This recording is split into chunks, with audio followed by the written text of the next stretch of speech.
बिस्मिल्लाहिर्रहमानिर्रहीम अस्सलामु अलैकुम वरहमतुल्लाहि वबरकातुहू। मेरा नाम है डॉक्टर शोएब जावेद। एक नए सेशन के साथ आपकी खिदमत में हाज़िर है। आज का सेशन हम मास्टाइटिस के हवाले से करेंगे कि मास्टाइटिस कहते किसे हैं और इसके अंदर क्या किरदार है, बैक्टीरिया का क्या किरदार है और इसके अलावा इसकी कितनी किस्में हैं, ट्रीटमेंट क्या है, इसका जो आपने तशख़ीस करनी है वो कैसे करनी है। तो सबसे पहले हवाने की जो सोजिश होती है उसको हम मास्टाइटिस कहते हैं। मास्टाइटिस जो दूध देने वाले जानवर होते हैं उनकी एक ख़तरनाक मुतद्दी बीमारी है और माशी तौर पर भी नुकसान मालिक जो होता है उसको नुकसान देती है।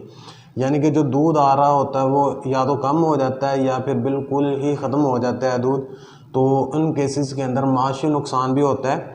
इन केसेस के अंदर जो बैक्टीरिया, वायरस और फंगस, ये तीनों की वजह से ये मास्टाइटिस हो सकती है, मगर ज़्यादातर यानी कि 80% जो मास्टाइटिस होती है वो बैक्टीरिया की वजह से होती है। इसके अंदर 3 बैक्टीरिया जो हैं वो 80% जो मास्टाइटिस होती है उनका सबब बनते हैं। उनमें से एक स्टेफिलोकोकस ऑरियस और एक स्ट्रेप्टोकोकस अगलेशिया और इकोलाई, ये 3 बैक्टीरिया हैं जो 80% जो मास्टाइटिस होती है इन तीनों बैक्टीरिया की वजह से होती है। इसके अलावा जो स्ट्रेप्टोकोकस अगलेशिया और स्टेफिलोकोकस ऑरियस ये कॉन्टेजियस हैं। ये दूध दोहने के दौरान या दूध दोहने वाली मशीन के ज़रिए एक जानवर से दूसरे जानवर के अंदर मुंतकिल हो जाते हैं और मास्टाइटिस का बाइस बनती हैं। और इसके अलावा जो इकोलाई है ये एक इन्वायरमेंट पैथोजन है और ये इर्द गिर्द जानवरों के इर्द गिर्द माहौल के अंदर पाया जाता है और मास्टाइटिस का बाइस बनता है।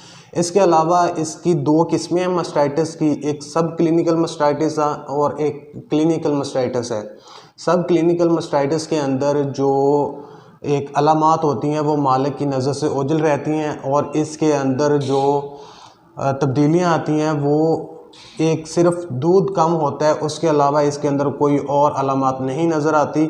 और या फिर इसके अंदर जो दूध के अंदर सोमैटिक सेल्स होते हैं उनकी तादाद बढ़ जाती है और वो खुर्दबीन से ही देखी जा सकती हैं। इसके अलावा इसकी कोई और अलामात नज़र नहीं आती, इसलिए ये मालिक की नज़रों से ओझल रहती है।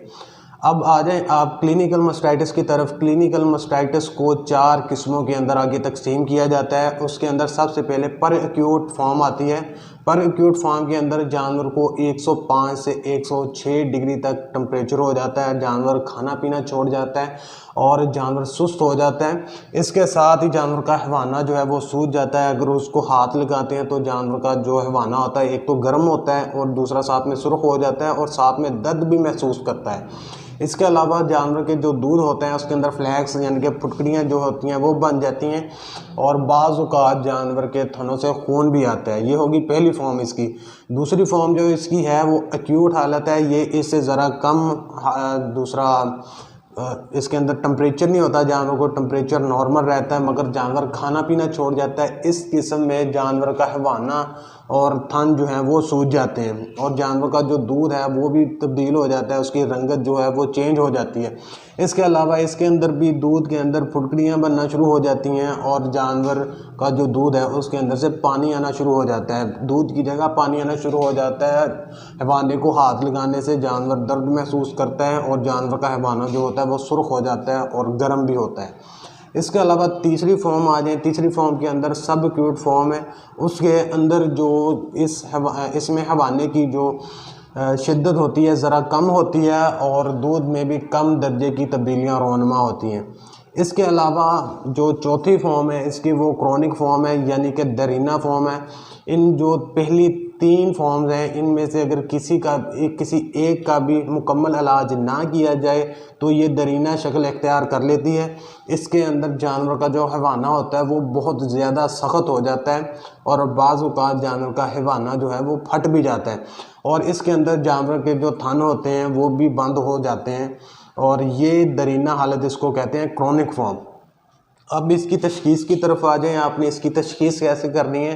इसकी तशख़ीस करने के लिए 3 टेस्ट किए जाते हैं। उसके अंदर सबसे पहले कैलिफोर्निया मास्टाइटिस टेस्ट है, दूसरे नंबर पे वाइट साइड टेस्ट है और तीसरे नंबर पे सरफील्ड टेस्ट है। सबसे पहले कैलिफोर्निया मास्टाइटिस टेस्ट की तरफ आ जाए।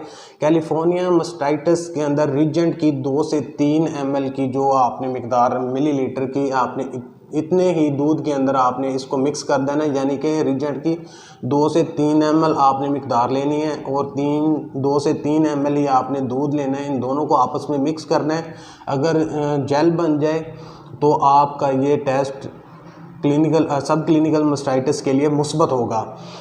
तो इसके अलावा आप वाइट साइड जो टेस्ट है, वाइट साइड टेस्ट के अंदर आप सोडियम जो होता है, सोडियम हाइड्रोक्साइड का 4% महलूल लेंगे और इसको एक स्लाइड के ऊपर आप 1 कतरा दूध का और 1 कतरा ही आप 4% हाइड्रोक्साइड का आप लेंगे। इन दोनों को मिक्स करेंगे। अगर तो जेल बन जाए या फिर दूध फुड़कड़ियाँ बन जाए तो आपका ये टेस्ट मास्टाइटिस के लिए मुस्बत होगा।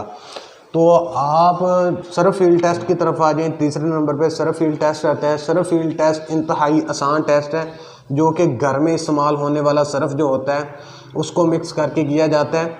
इसके 3% महलूल इसका तैयार किया जाता है सरफ का, यानी कि अगर आप 100 ml पानी लें तो उसके अंदर 3 ग्राम जो है वो आप सरफ डालेंगे और ये आपका महलूल तकरीबन 6 माह तक कारआमद रहता है। अगर आप 1 लीटर का बनाना चाहते हैं तो 1 लीटर के अंदर आपको जो है वो 30 ग्राम जो सरफ होता है उसको मिक्स करना होता है और ये भी 6 माह तक कारआमद रहता है।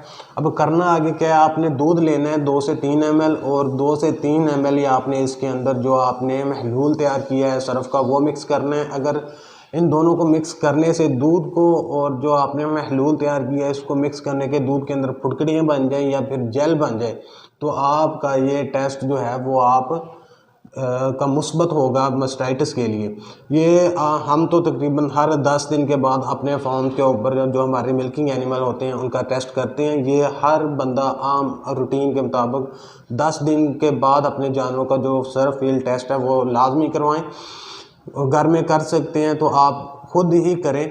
इसके साथ ही आपको पता चल जाएगा कि आपके जानवरों को किसी को मास्टाइटिस वगैरह तो नहीं हो रही। तो अगर तो मास्टाइटिस शुरू भी हो रही है तो आप उसको वहीं पे पकड़ के आप उसका ट्रीटमेंट करवाएं और वहीं पे आप उसको पकड़ सकते हैं। आपका माशी नुकसान भी नहीं होगा और आपके जानवरों का हवाना जो है वो एक बाज़ का जब मास्टाइटिस होती है या तो फिर जानवरों का कोई थान ऊपर चढ़ जाता है या फिर वो नीचे लटक जाता है कोई ना कोई थान, तो आप ये लाजमी हर 10 दिन के बाद करवाएं। इसके अलावा आपने इसका बचाव कैसे करना है, बचाव के अंदर आपने सबसे पहले तो जानवर के जो है मिल्किंग करते हैं, एक तो आपने सफाई रखनी है वहाँ पे, यानी कि हर जानवरों को मिल्किंग मशीन लगाने से पहले आपने उसके थन साफ़ करने हैं और जो लाइनर्स होते हैं मिल्किंग मशीन के वो भी आपने अच्छी तरह से साफ़ करने। अगर तो आप हैंड मिल्किंग करते हैं तो आपने हर जानवरों को साबुन से हाथ धो के तो फिर आपने दूसरे जानवर की मिल्किंग करनी है, ठीक है। इसके साथ ही आप अपने जानवरों को खुराक के अंदर जो मीठा सोडा होता है, सोडा बाइकार्बोनेट, वो आप इस्तेमाल करें। 70 to 100 ग्राम जो है वो आप लाजमी इस्तेमाल करें एक जानवर के अंदर। उसके अलावा आप जो चूना होता है वो भी आप जानवर की जो पानी की खुरली होती है उसके अंदर 2 से 3 जो इंच की तय है वो बिछा दें और वही पानी वो जानवर पिएँ। तो इस तरह से आप इनका बचाव कर सकते हैं। अब इसके ट्रीटमेंट की तरफ आ जाएँ तो आप सबसे पहले आप देख लें कि आप ट्राइबरसन का इंजेक्शन लगा सकते हैं, आप फार्मोक्स LA का इंजेक्शन लगा सकते हैं, आप इसके अंदर अल्मोक्स LA का इंजेक्शन लगा सकते हैं। अमोक्सिसिलिन के अंदर आप कोई भी इंजेक्शन मास्टाइटिस के लिए इस्तेमाल कर सकते हैं। इसके साथ ही जो ट्राइबरसन का इंजेक्शन है वो आप 12 घंटे के बाद इस्तेमाल कर सकते हैं। और जो LA इंजेक्शन होते हैं, कोई भी LA इंजेक्शन है, ऑक्सीफेन LA है या फिर आप अल्मोक्स LA यूज़ कर रहे हैं, तो आप LA जिस इंजेक्शन के साथ लिखा होता है वो आप हर 24 घंटे के बाद इस्तेमाल कर सकते हैं, उससे पहले आप इस्तेमाल नहीं कर सकते। कोई भी एंटीबायोटिक इस्तेमाल करने से पहले मास्टाइटिस के केस के अंदर आप उसका दूध का सेंसिटिविटी टेस्ट करवा लें, तो फिर आप इसका जो है वो इसको इंजेक्शन लगाएं। कोई भी एंटीबायोटिक इंजेक्शन के अंदर आपने लगाना क्या है, अगर जानवर को मास्टाइटिस हो गया तो आप सबसे पहले जो है वो जानवरों को डिक्लोस्टार लगाएं, डिक्लोरान लगा लें या फिर आप कोई भी और एंटीपायरेटिक जो होता है वो आप लगा लें, ठीक है। इसके साथ ही आपने दूसरा अल्मोक्स LA लगा लें। अल्मोक्स LA अगर आपने जानवरों को लगाना है तो वो आप 30 से 35 ml बड़े जानवर की जो डोज़ है वो बनती है वो आप लगा लें। और इसके साथ ही हम जो अमूमन ट्रीटमेंट करते हैं, हम कीटो भी लगाते हैं, कीटोजैक्ट, डिक्लोस्टार भी लगाते हैं, अल्मोक्स LA लगाते हैं। अगर ट्राइबर्सन है, ट्राइबर्सन हम जो है वो 25 से 30 ml एक जानवर को लगा देते हैं। अगर बाज़ औक़ात जो केस है वो बहुत सीरियस केस है तो हम जो जानवर दूध देता है हम उसको जो डेक्सा वगैरह भी लगा देते हैं। दूध तो उससे कम हो जाता है, दूध बिल्कुल कम हो जाता है। अगर आपका जानवर 10-12 लीटर दूध दे रहा है एक टाइम का तो वो 2 लीटर पर आ जाएगा, तो दूध वो खुश कर देता है। तो आप वहाँ पे अपने जानवर का दूध ना देखें, आप अपने जानवर का हवाना देखें, हवाने को बचाएं और जल्द से जल्द उसको रिकवरी की तरफ लेके आएँ। दूध तो बाद में हफ्ते के बाद तकरीबन नॉर्मल हो जाता है, चला जाता है जानवर। फिर अगर आप उसकी जो खुराक है वो अच्छी रखें और आपने इसको बचाने का भी हमने तरीका बता दिया है। आपने बचाना कैसे है, आपने मीठे सोडे का इस्तेमाल करना है, आपने चूने का इस्तेमाल करना है। जो आप जानवरों को पानी पिलाते हैं, जब जो चूना है पानी के अंदर बिल्कुल बैठ जाए तो फिर आपने जानवरों को पिलाने के लिए पानी देना है। अदरवाइज़ अगर आप बुझा चूना बुझा चूने की तह बिछाते हैं तो जब तक जो चूना है वो बिल्कुल नीचे बैठ ना जाए उस वक्त तक आपने पानी पीने नहीं देना उन जानवरों को। तो इस तरह से आप इनका इलाज भी कर सकते हैं। और ट्राइबर्सन का जो इंजेक्शन होता है वो 1 ml 20 kg बॉडी वेट के हिसाब से लगता है। तो आप जानवर की हर जो इंजेक्शन होता है उसके ऊपर बॉडी वेट के हिसाब से इंजेक्शन का बताया होता है, ये कितने ml पे कितने बॉडी वेट पे कितने ml आप इसको लगा सकते हैं। ठीक है, तो आज तक के लिए इतना ही। दुआ में याद रखिएगा, 5 वक्त की नमाज अदा कीजिएगा। अल्लाह हाफिज़।